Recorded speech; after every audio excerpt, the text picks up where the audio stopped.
పశువులారా, మరి పిల్లల్ని దేవుని జ్ఞానంలో పెంచడం అనేది నిజంగా గొప్ప విషయం. ఎందుకనంటే ఈనాడు ఈ తరపు వారే రాబోయే తరంలో దేవుని గురించి ప్రపంచానికి చాటి చెప్పేవారు కనుక మరి వీరి కొరకు మనం ప్రార్థిద్దాం. మనం కళ్ళు మూసుకున్నట్లయితే ప్రార్థించుకున్నాం.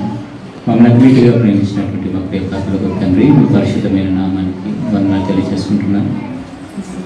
మన తండ్రి, ఒకనాడు ఇశ్రాయేలీయులకు మీరు ఇచ్చినటువంటి ఆజ్ఞను నా తండ్రి మేము ఆలోచిస్తే, మీ పిల్లలు ఇంట కూర్చున్నప్పుడు, పడుకున్నప్పుడు, లేచినప్పుడు ప్రతి సందర్భంలో మీ యొక్క జ్ఞానాన్ని పిల్లలకు నేర్పించి ఆ జ్ఞానంలో మీరు పెంచాలని నా ప్రభు మీరు ఆజ్ఞానించారు.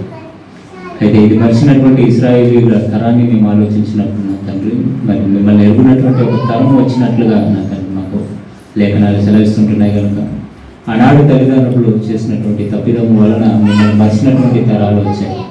కానీ ఈ తరంలో మేము నా తండ్రి మా పిల్లలకు మీ జ్ఞానాన్ని నేర్పిస్తూ ఆ జ్ఞానంలో నా తండ్రి పిల్లలను పెంచాలని నా తండ్రి మీ లేఖనాలను మా హృదయాలలో ఉంచుకొని నా తండ్రి మీ మాటలను ఈ పిల్లలకు నేర్పిస్తుంటుండగా ఈ పిల్లలు కూడా చక్కగా నేర్చుకుని నా ప్రభా వాటి ఎందుకు వర్ధిల్లున్నట్లుగా సాయం చేసి నడిపించండి.